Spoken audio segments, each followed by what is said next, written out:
Voilà, donc la situation de fin de séance. C'est une situation. Donc aujourd'hui, les étudiants sont 3.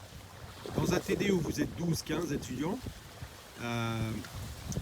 les opérations à réaliser, c'est de tous se rencontrer sur une confrontation en duel. C'est-à-dire que tous les garçons vont se rencontrer en duel et toutes les filles vont se rencontrer en duel.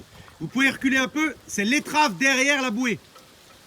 L'étrave derrière la bouée. Voilà, donc ça fait partie des compétences de savoir se repérer dans l'espace, de se placer. Donc là, le but, c'est gagner la course. Les opérations, c'est pagayage simple. Donc le plus efficace possible. On enfonce la pagaie profond, on met de la fréquence et on utilise le bras de levier le meilleur possible. Là, ils sont face au vent, c'est fait exprès. Hein. Je leur ai mis un espèce de handicap. Face au vent, ça oblige à être puissant. Par contre, en termes de direction, ça facilite. Comme on l'a dit tout à l'heure, les planches ont tendance à rester dans l'axe du vent.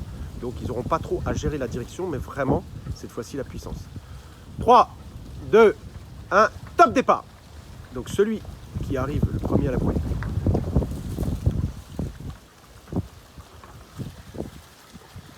valide une victoire. Et donc dans une logique où vous êtes 7-8 garçons dans un TD, tout le monde se rencontre, celui qui a le plus de victoires gagne les 100 points. Donc victoire Léo et Zach deuxième. Attention Zach, si tu passes du mauvais côté de la bouée, tu es carrément disqualifié. Oui là c'est bon, juste mais bon. Et je le dis pour la vidéo. Toujours pas, le but c'était juste de franchir. Et non, parce que si tu dois toucher, ça crée une forme de danger entre vous. Voilà Léo qui vient de faire une bêtise. Ça c'est comme ça qu'on perd des pagaies à 300 €. Il a monté sa pagaie dans la base. Voilà, donc dans les opérations à réaliser, on se place au départ à gauche ou à droite de la bouée. Et on arrive du même côté. Mais par contre, cette fois-ci, il ne faut plus toucher la bouée,